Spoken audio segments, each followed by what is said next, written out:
En Esperanza Radio te invitamos a estudiar juntos la Biblia.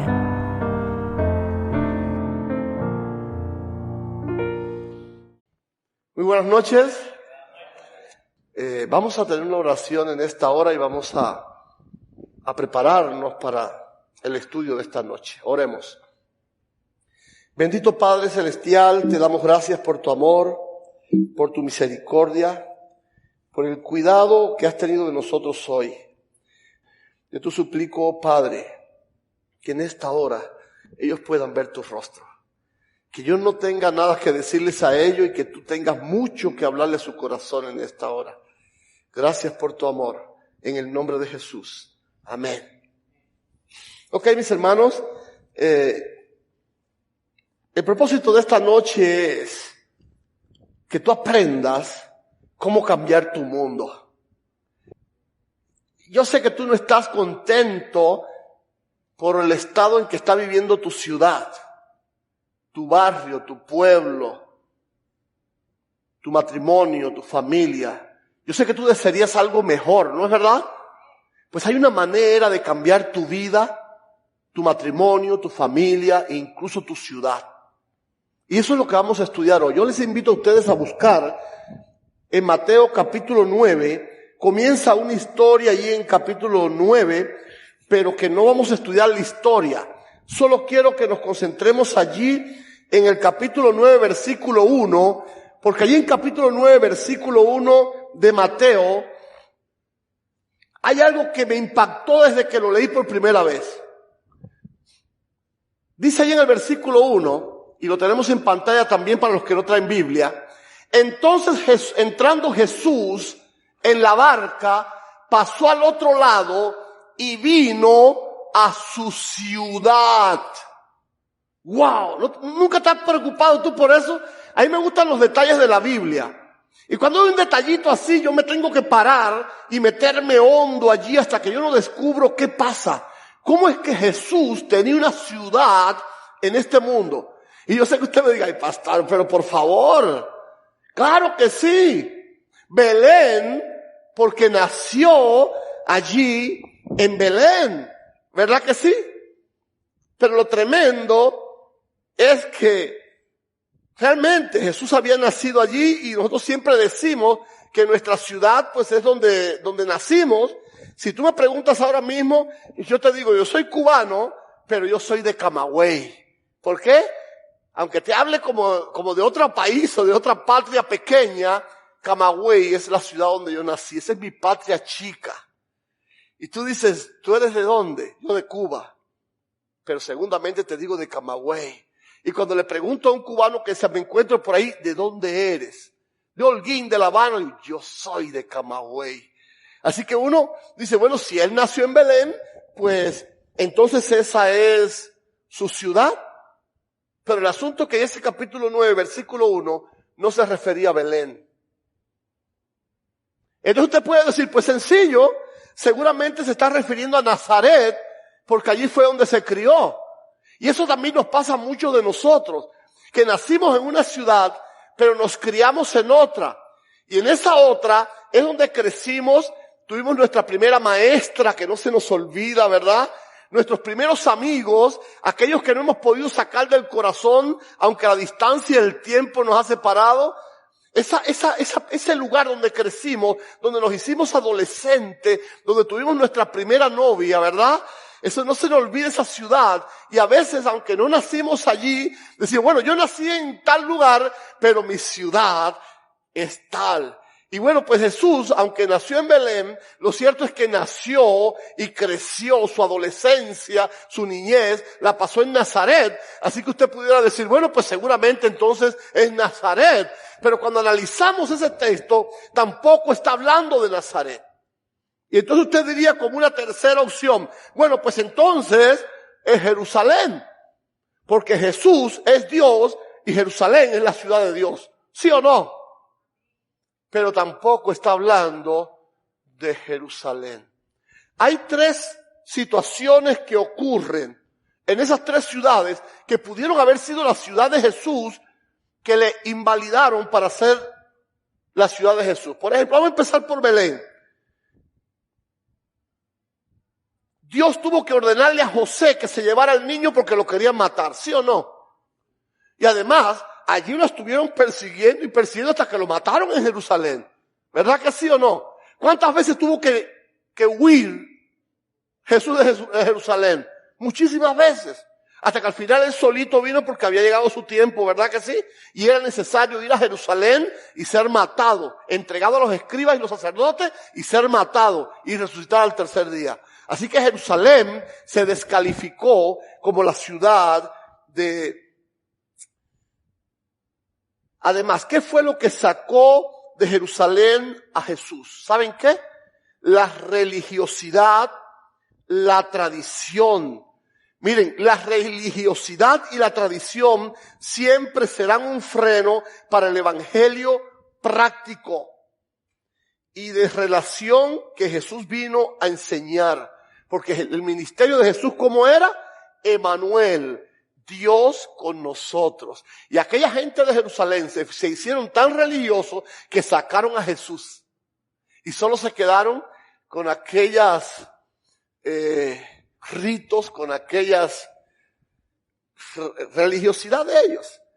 Ahora, la ciudad de Nazaret también queda descalificada. Por la incredulidad, Jesús tuvo que irse de Nazaret. Es increíble.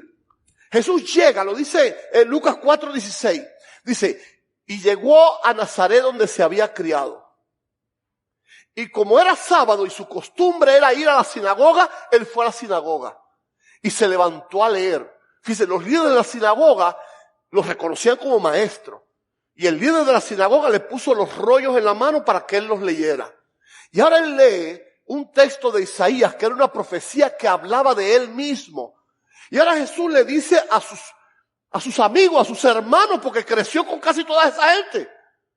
Y le dice, cuando lee, el Señor me ha ungido para aliviar a los tristes, para sanar a los enfermos, para resucitar a los muertos, para dar libertad a los presos.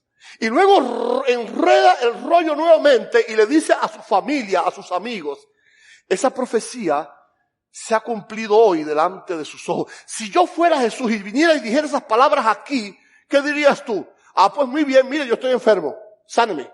Otro diría, pues yo estoy triste, alívieme. Otro diría, tengo un hijo preso, libértelo. ¿Sí o no? Pero ¿saben lo que hicieron esos locos? Se levantaron todos, lo agarraron y querían tirarlo por un abismo, por un despeñadero. Pero qué locura. Si Jesús toma la palabra de Dios y dice, yo vengo a resolver sus problemas, pues lo más lógico es que esos tipos dijeran, pues ayúdanos porque estamos en peor momento, en mejor momento no llegaste, vaya. ¿Sí o no? Pero fueron incrédulos. La incredulidad sacó a Jesús de Nazaret. ¿Saben de qué ciudad está hablando Jesús como su ciudad?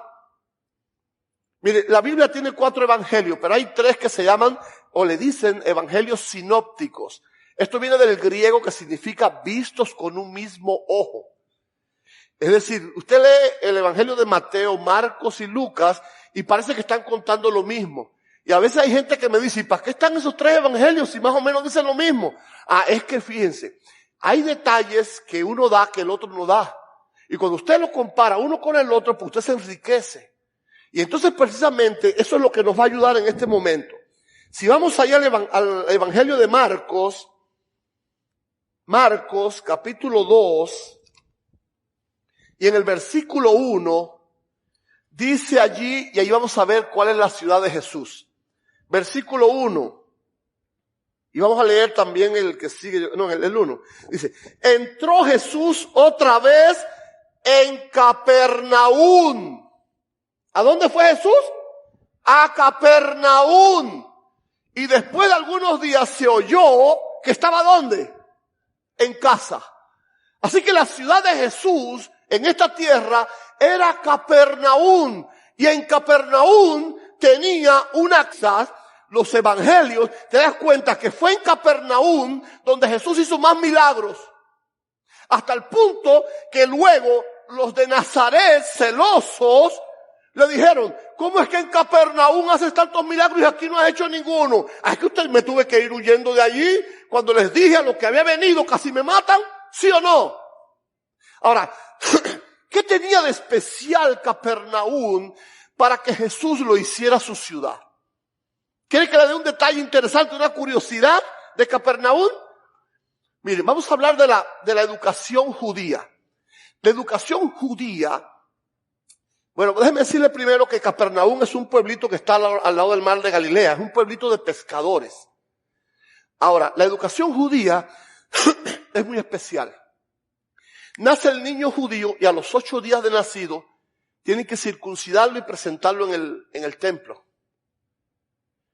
Ahora, a los 6 años, quiere decir que desde 0 hasta los 6 años, la mamá lo tiene que educar y preparar. Y ahora, a los 6 años, hay que traer a ese niñito de 6 años ante los rabinos, y ese niñito tiene que repetir de memoria la Shema. Él tiene que pararse ante los rabinos para que sea un buen judío. Por ahí empieza. Shema Yisrael, Adonai Eloheinu, Adonai Echad. ¡Wow! Eso es lo que está en Deuteronomio 4:6 que dice, oye Israel, el Señor nuestro Dios, el Señor uno es. Porque esa es la piedra angular de la teología, de la doctrina judía. Su Dios es uno. Entonces los niños de 6 años tienen que venir y repetir ante los rabinos la Shema de memoria. Luego, a los 14 años, que es donde se declaran verdaderamente judíos, tienen que regresar nuevamente. ¿Se acuerdan cuando Jesús se presentó y se perdió en la ciudad? Tenían que presentarse allí y tienen, porque todavía hoy lo tienen que hacer, tienen que recitar de memoria la Torá. ¿Sabes qué cosa es la Torá? Lo que tú y yo conocemos como Pentateuco. Los primeros 5 libros de la Biblia, de memoria. ¿Ya alguien se sabe aquí el Génesis de memoria? Pues esos niños tenían que saberse la Torá de memoria. Y luego, esos muchachos cuando cumplían los 18 años, tenían que venir ante los rabinos para poder estudiar en una universidad rabínica. Entonces tenían que repetir de memoria no solo la Torá, sino también los profetas y los salmos. Es decir, todo el Antiguo Testamento, lo que ellos llaman la Taná. Y ahora, el judío con 18 años que no pudiera repetir de memoria lo que es el Antiguo Testamento, y haberse leído todo el Talmud, que es como el espíritu de profecías para ellos. Y sin 18 años ellos no podían hacer eso, entonces lo catalogaban como judíos de segunda, desecho. ¿Y saben lo que hacían con ellos? Los mandaban a Capernaum para que aprendieran la pesca y entonces alimentasen a los verdaderos judíos, a los de primera. ¿Qué me está diciendo eso? Que Capernaum era un pueblo ¿de qué? De fracasados, de judíos de segunda. Entonces, ¿por qué Jesús hace de Capernaum su ciudad, si esa ciudad estaba compuesta por gente fracasada, por judíos de segunda? ¿Qué cosa era lo que motivaba a Jesús para hacer de esa su ciudad y tener allí su casa? Habían 2 cosas fundamentales. La primera, hambre. Esta gente tenían hambre. Esta gente traían a sus niños para que Él los bendijera. ¿Saben qué más tenían esta gente? Sed. Esta gente caminaban horas en el desierto para encontrarse con Jesús. Esa gente no estaba mirando el reloj. Esa gente no estaba mirando día. Cuando Jesús sabían dónde estaba, caminaban porque tenían hambre y sed de Dios. Por eso Jesús escogió esa ciudad como su ciudad. Ahora, ¿sabes quién fue el que provocó que Jesús hiciera de esa ciudad su ciudad? Pedro. ¿Sabes algo? Capernaum, Jesús hizo de esa ciudad su ciudad por causa de Pedro. Y la casa que dice y que está en casa no era la que Jesús se construyó, se compró casa. Era la casa de Pedro. Y desde la casa de Pedro fue donde Jesús hizo los mayores milagros que nos habla la Biblia. Pedro les regaló su casa. Pedro le entregó su ciudad a Jesús. Ahora, ¿saben algo? Pedro no solo puso su ciudad en manos de Dios, ni puso su casa. Él puso todo lo que poseía en las manos de Dios. Le dio su bote para que predicara. ¿Te acuerdas de Lucas cuando hablamos el lunes de su palabra poderosa, la pesca milagrosa? Le dio su bote para que él predicara. Le dio su casa. Fíjense que ahí en el capítulo 9 de Mateo, la historia que no contamos, que nada más que leímos el versículo 1, esa historia nos habla de que Jesús empezó a predicar y sanar y la casa de Pedro estaba tan llena que trajeron a un paralítico, ¿se acuerdan? Pero no cabía. No había manera de meter por la puerta la camilla porque estaba así de gente. ¿Y qué hicieron aquellos locos? Rompieron el techo. Pero ¿sabes qué? No se escucha en toda la Biblia que Pedro protestara. Oye, me rompieron el roofing. No, Pedro tranquilito. ¿Por qué? Porque esa es la casa de Jesús. Y como la casa era de Jesús, o Jesús le iba a reclamar a ellos o Jesús la iba a arreglar. Porque ahora ¿de quién era? De Jesús la casa. ¿Qué más hizo Pedro? Le entregó sus redes, su empresa de pesca, la Peter Fishing, ¿se acuerdan? Y además le entregó su vida. Pedro se le entregó ¿cuánto? Todo al Señor. Y este acto cambió su vida, su hogar, su ciudad y su mundo. Hay otro ejemplo en la Biblia, mis hermanos, que a mí me impacta mucho. Y es una historia que aparece allí en Primera de Samuel, donde aparecen también dos hombres con hambre y sed de Dios. Allí en el capítulo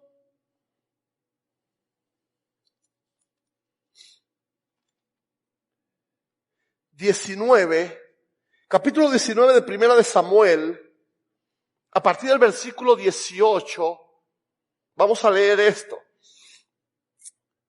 No sé si leerlo. Déjenme contarle qué es lo que pasa allí. Ya ustedes tienen la cita. ¿Qué pasa? Saúl estaba persiguiendo a David. Y David sale huyendo y se va a Naiot de Ramá porque ahí estaba el profeta Samuel. Y se fue sin escolta, se fue sin armas, se fue sin nada. Y allí en Naiot de Ramá se encuentra con Samuel.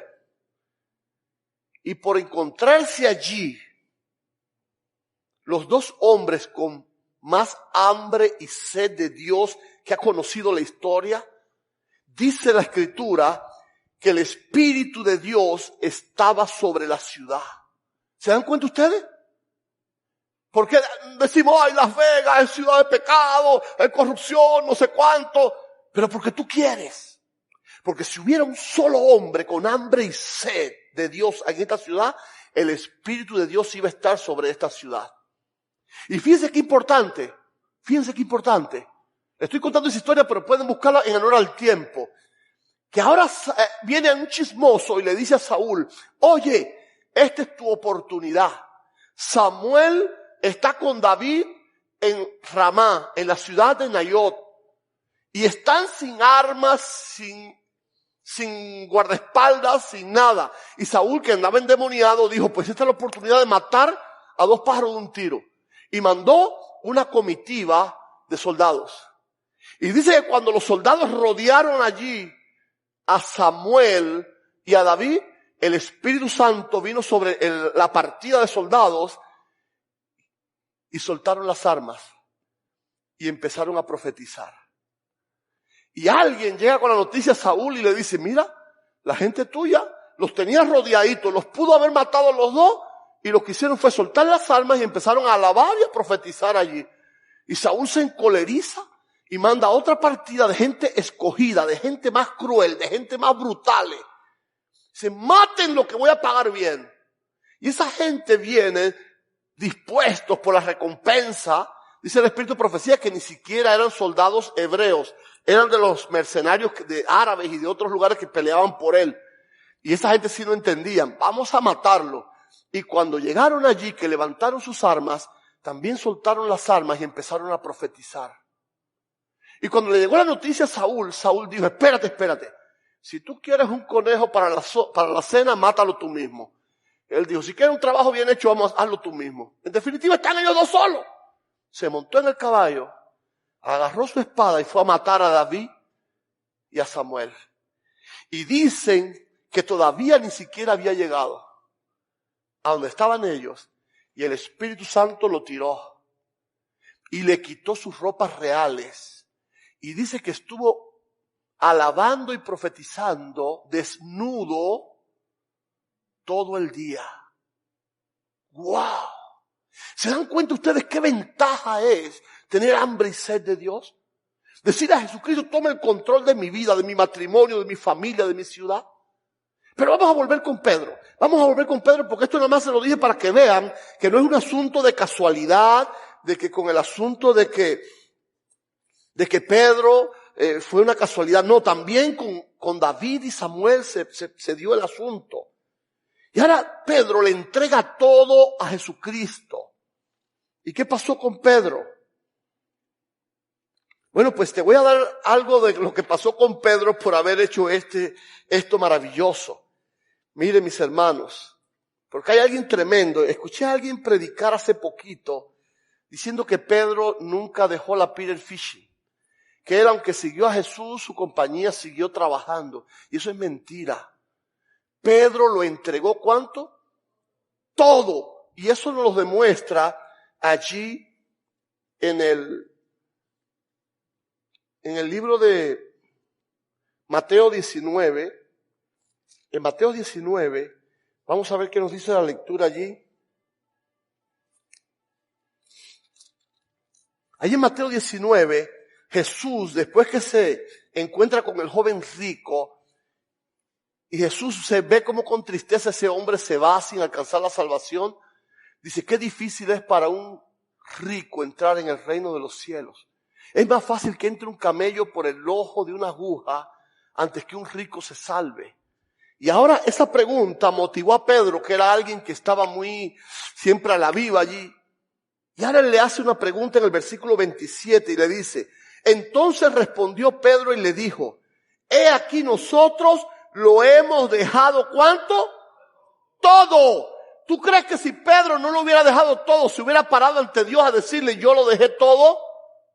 Y ahora Pedro viene y le dice a Jesucristo, he aquí que nosotros lo hemos dejado todo y te hemos seguido, ¿qué pues tendremos?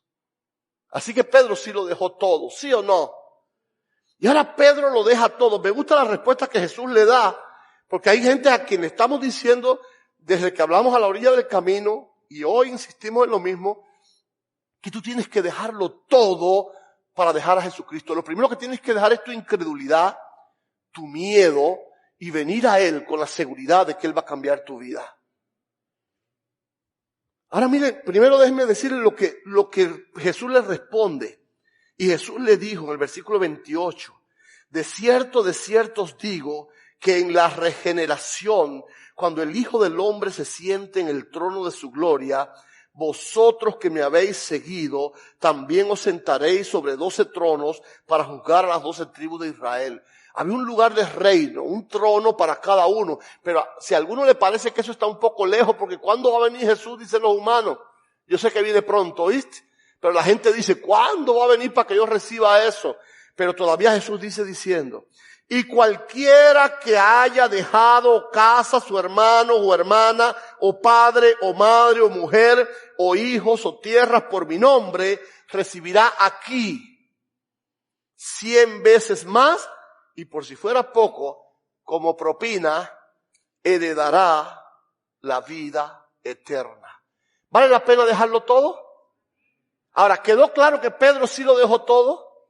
Ahora, ¿qué fue lo que recibió Pedro por haberlo dejado todo? Tengo aquí un listado que quiero compartir con ustedes.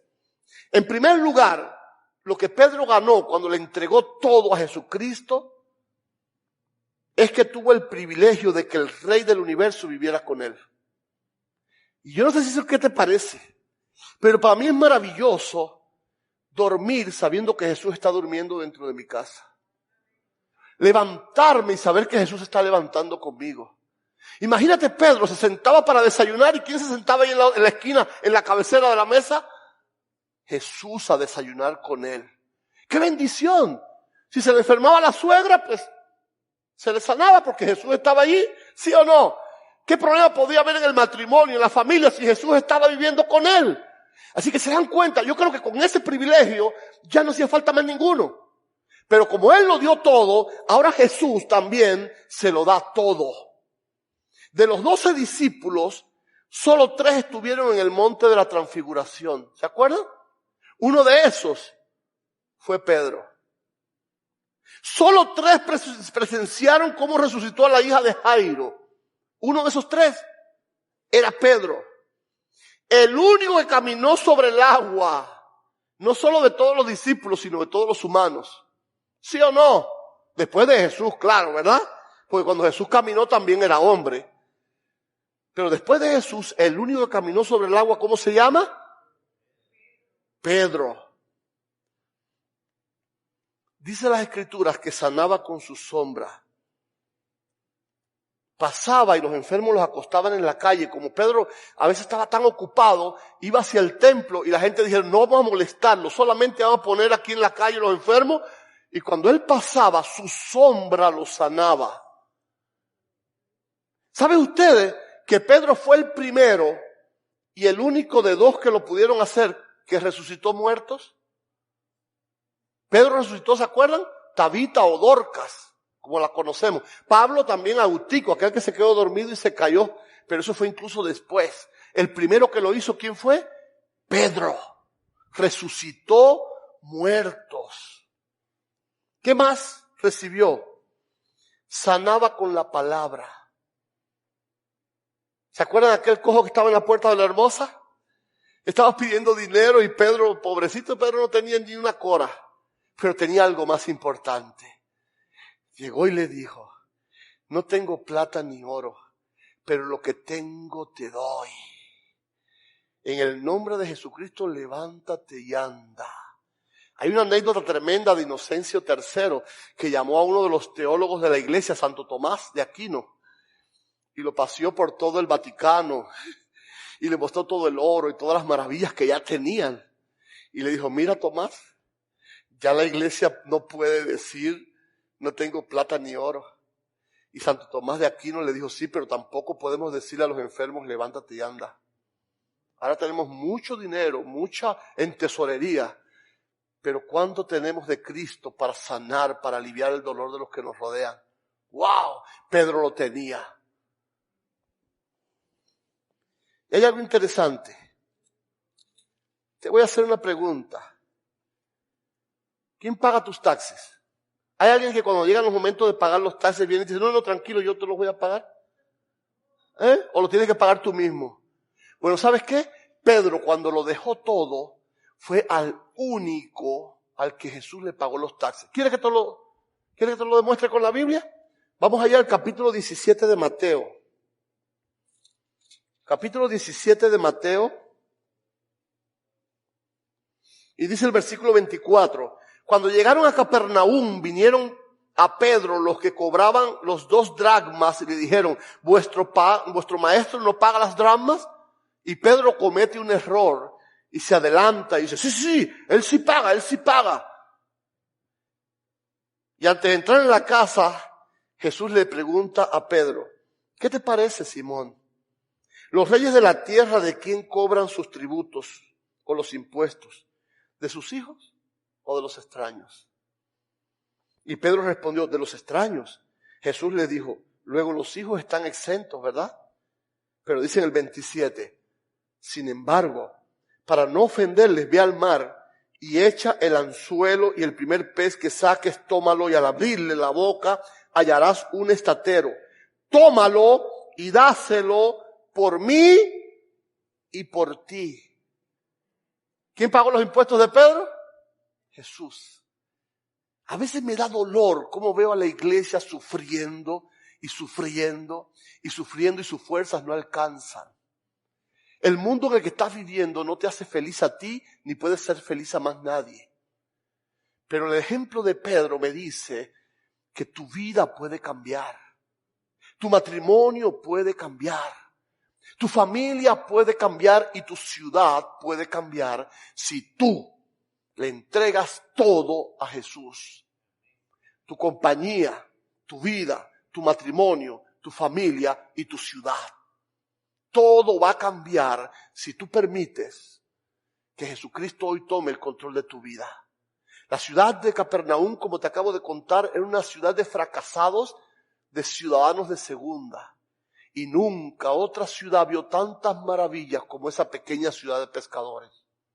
No importa en qué situación esté tu vida, tu familia o tu ciudad, si tú hoy estás dispuesto a entregárselo todo a Cristo, Él va a cambiar tu mundo. Mis hermanos, yo estoy feliz. El pastor estaba diciendo hace unos minutos atrás de que ya 2 muchachos jóvenes, hombres fuertes y sanos, han decidido bautizarse el sábado. Pero yo quiero preguntarle al resto de los hermanos que no se han bautizado y que están aquí entre nosotros. ¿Se atreverían ustedes hoy a entregarle todo a Jesucristo y hacer arreglo también para bautizarse el sábado? ¿Será que hay alguien aquí que quiera decir, ya me cansé de seguir batallando?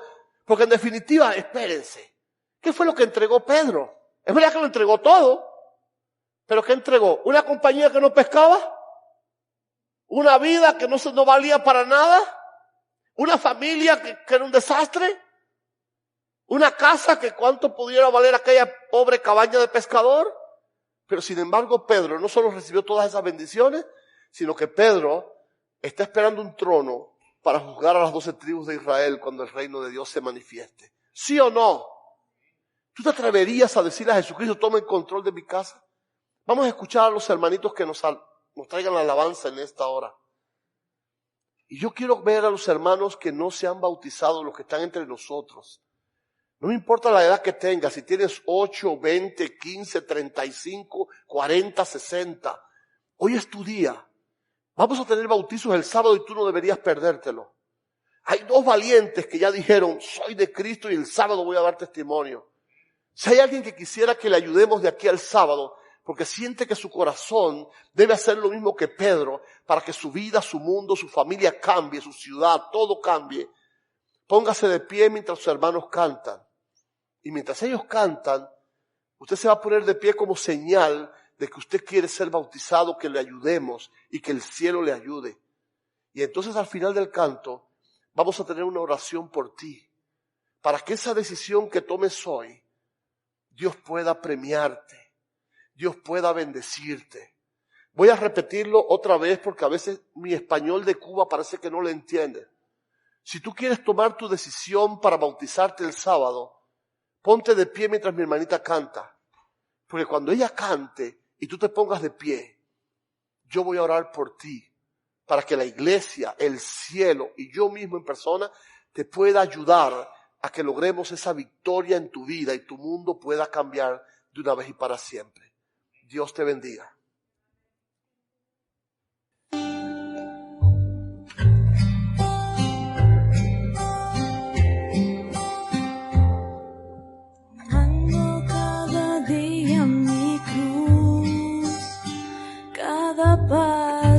Que tú des yo daré, no dispuesto soy a dártelo todo y así permanecer. Mis ojos hoy en ti fijaré, en verdad mi corazón guardaré. No dejes ni un momento de guiarme, solo en ti confiaré. Cristo eres tú, la verdad que me lleva a libertad, el camino que me lleva a encontrar tu hermosa paz.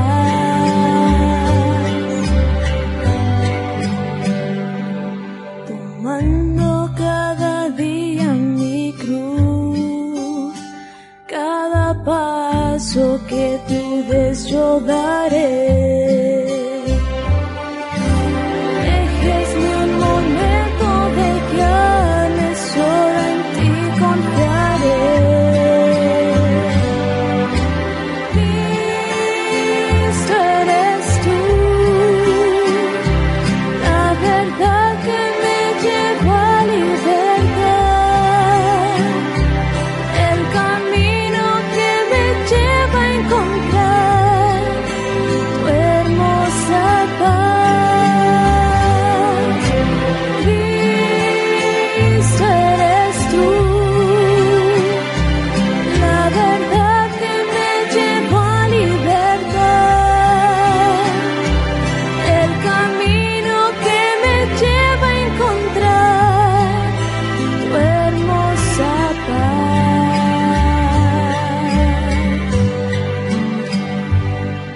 Tomando cada día mi cruz, cada paso que tú des yo daré. Amén. Bendito Padre Celestial, te damos gracias. Te damos gracias, oh Dios, porque hiciste de una ciudad de fracasados, de una ciudad de perdedores, de una ciudad de ciudadanos de segunda, hiciste tu ciudad cuando estuviste en esta tierra. Además hiciste la mayor cantidad de milagros poderosos y tremendos en esa ciudad más que en cualquier otra. Cambiaste la vida de mucha gente en esa ciudad. Le cambiaste el mundo a todos los que te aceptaron en esa ciudad.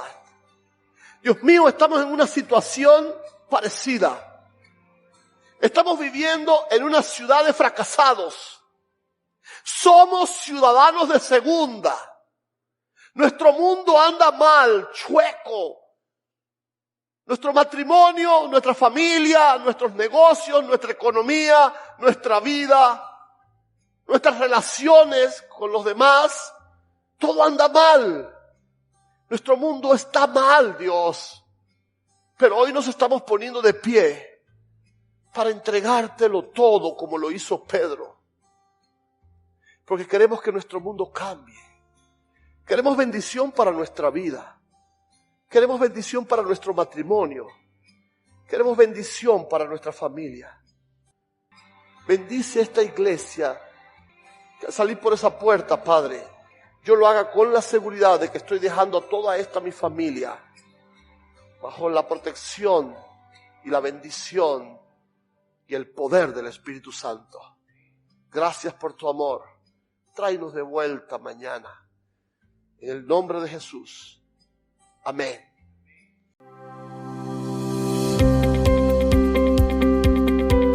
Esperanza Radio. Siga disfrutando de nuestra programación en www.esperanzaradiolv.com.